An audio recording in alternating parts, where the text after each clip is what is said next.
71 অস্ত্র ধরেছিলাম, আন্দোলন করেছিলাম, সংগ্রাম করেছিলাম, বাংলাদেশ স্বাধীন করেছিলাম শান্তির আশায়। কিন্তু আমি প্রশ্ন করতে চাই, 71 থেকে 2024 পর্যন্ত যারা শাসক ছিল, যেই দলের শাসন ছিল, যে আদর্শ নীতির শাসন ছিল, তাদের মাধ্যমে বাংলাদেশের মানুষের শান্তির এবং ভাগ্যের পরিবর্তন হয় নাই। আবারও 53 বছর পরে 2024 জুলাই আগস্টে মানুষ বৈষম্য বিরোধী আন্দোলন করেছে শান্তি পাওয়ার জন্য, মুক্তি পাওয়ার জন্য। যার যা কিছু আছে তা নিয়ে ঝাঁপিয়ে পড়েছিল। আমরা রাজপথে ছিলাম, বুকের মধ্যে বুলেট বিদ্ধ হবে এই চিন্তা আমরা করি নাই। ট্যাঙ্কের সামনে ঝাঁপিয়ে পড়েছিলাম, আন্দোলন করেছিলাম, সংগ্রাম করেছিলাম, ফ্যাসিস্টকে উৎখাত করতে বাধ্য করেছিলাম।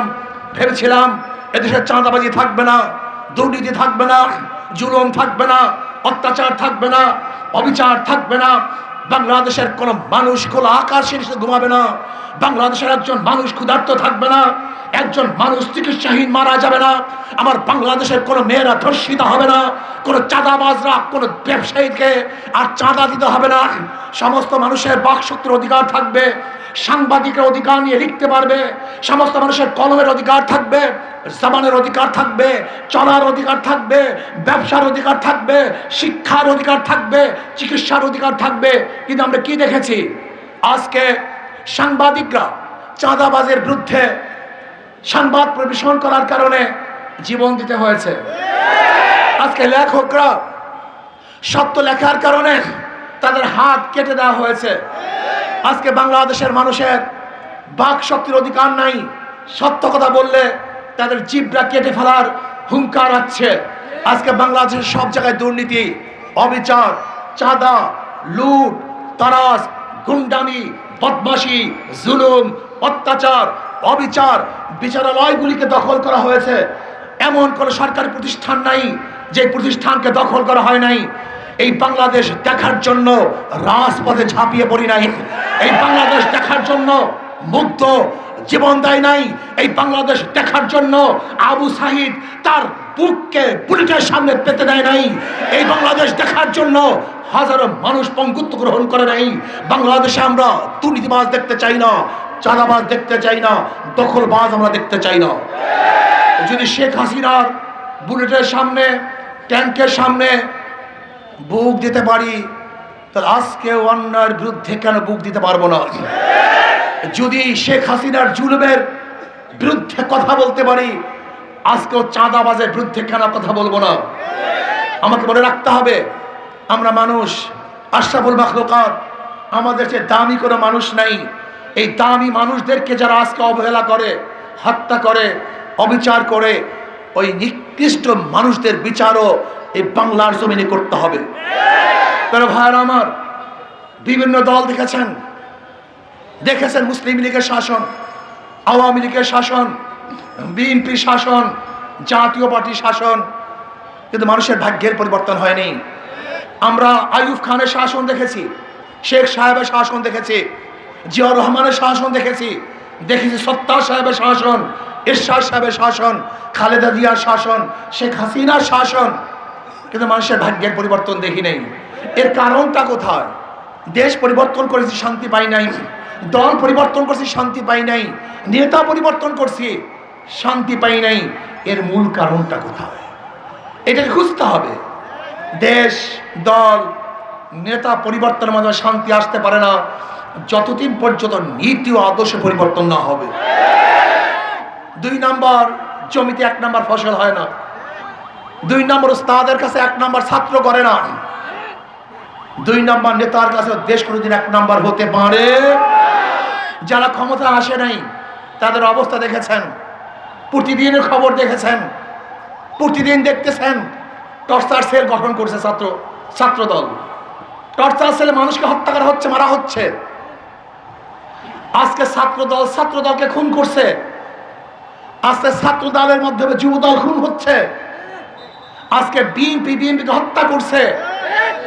আজকে পাথর দিয়ে টাকিয়ে বাংলাদেশের মানুষকে হত্যা করা হচ্ছে। আজকে ইট দিয়ে টাকিয়ে মানুষকে ঠেকলা করা হচ্ছে। না, এই বাংলাদেশ আমরা দেখতে চাই নাই। আসুন, কোনো দল নয়, কোনো ব্যক্তি নয়, যতদিন পর্যন্ত আল্লাহর জমিনে আল্লাহর হুকুমাত কায়েম না হবে ততদিন পর্যন্ত জীবন দিবেন, রক্ত দিবেন, কিন্তু শান্তি পাবেন না। ওদের সব জায়গায় ধোঁকাবাজি।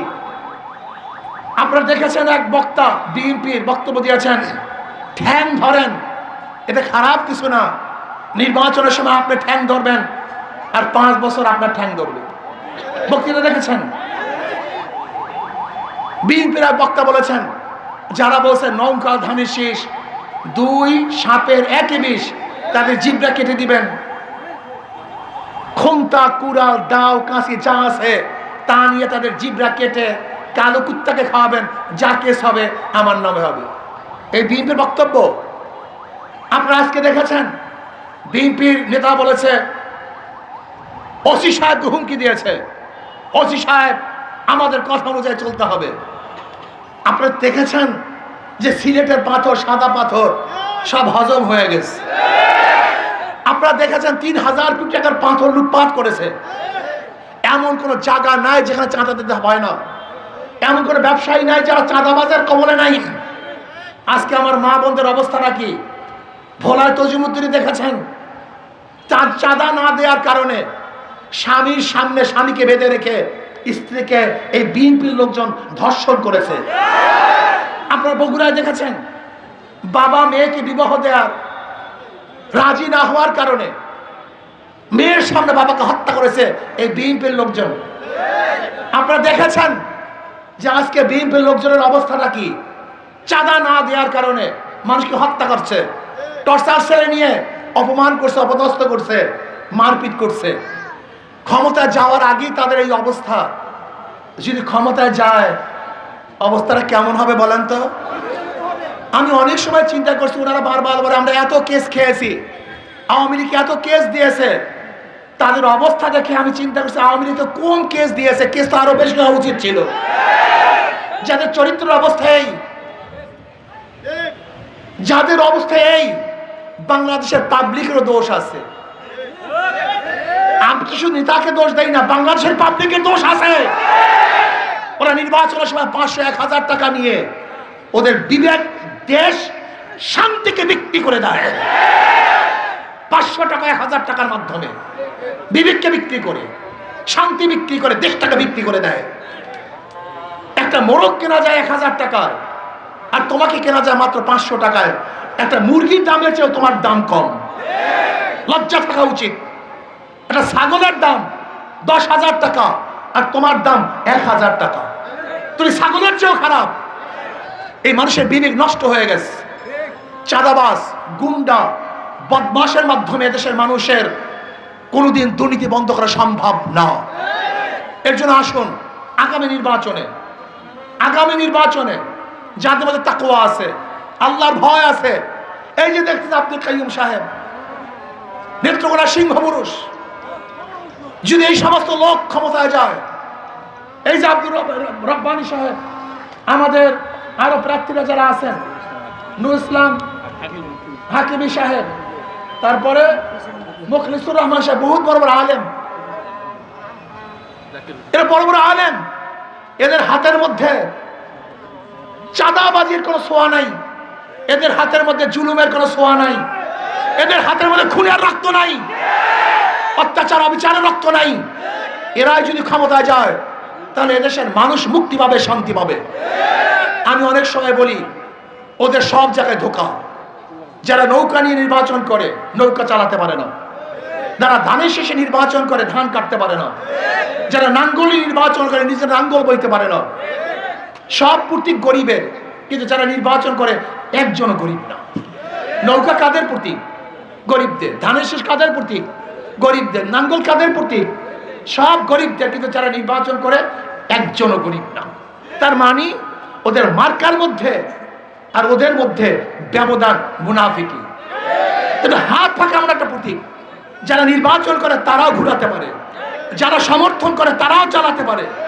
পুরুষদের মার্কা হাত পাকা, মেয়েদের মার্কা হাত পাকা, মুসলমানদের মার্কা হাত পাকা, হিন্দুদের মার্কা হাত পাকা, বড়দের মার্কা হাত পাকা, ছোটদের মার্কা হাত পাকা। শুধু কি তাই, ধানের শীষ কেউ বুকে নিয়ে ঘুমায় না, নাঙ্গল কেউ বুকে নিয়ে ঘুমায় না, নৌকা কেউ বুকে নিয়ে ঘুমায় না।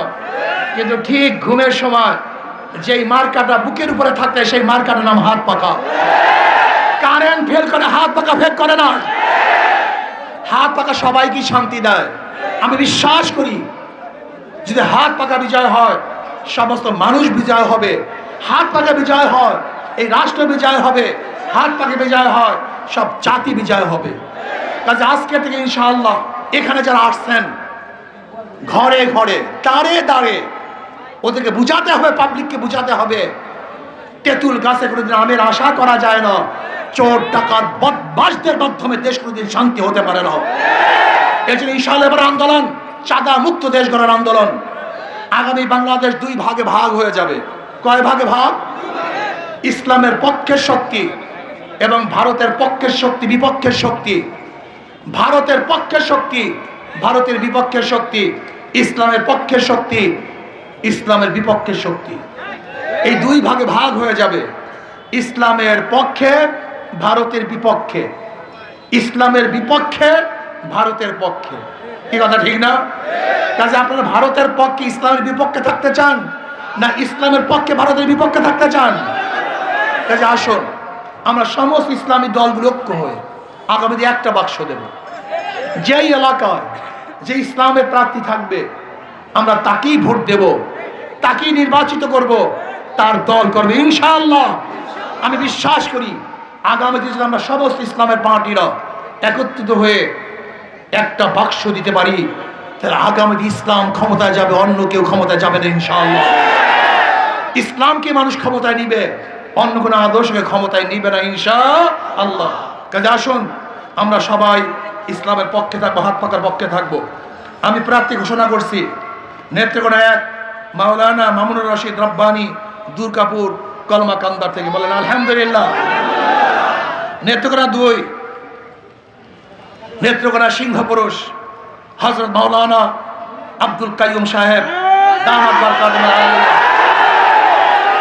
ইনশাআল্লাহ বিপুল ভোটে বিজয় করতে হবে ইনশাআল্লাহ, বিপুল ভোটে বিজয় করতে হবে। নেত্রকোনা 3 জাকির হোসেন সুলতান কেন্দুয়া আটপাড়া জাকির হোসেন সুলতান। আলহামদুলিল্লাহ। নেত্রকোনা 4 হাফেজ মাওলানা মুখলিসুর রহমান সাহেব। বলেন আলহামদুলিল্লাহ। মদন মোহনগঞ্জ। নেত্রকোনা 5 মুফতি নুরুল ইসলাম হাকিমি। মাশাআল্লাহ আলহামদুলিল্লাহ। আপনাদের গৌরব ইনশাআল্লাহ নেত্রকোনা 5 থেকে নির্বাচন করবে। এরপরেও ইসলামী দলগুলো ঐক্য হয়ে কেন্দ্রীয়ভাবে যেখানে যেই দলকে দেয়া হবে আমরা ইনশাআল্লাহ সেখানে সেই দলের সাথে কাজ করবে ইনশাআল্লাহ। কাজে আল্লাহ আমাকে আমাদের সবাইকে কবুল করে নেন। এখন থেকে নেত্রকোনার চেহারা পরিবর্তন করতে হবে, সব জায়গায় ইসলামের দাওয়াত দিতে হবে।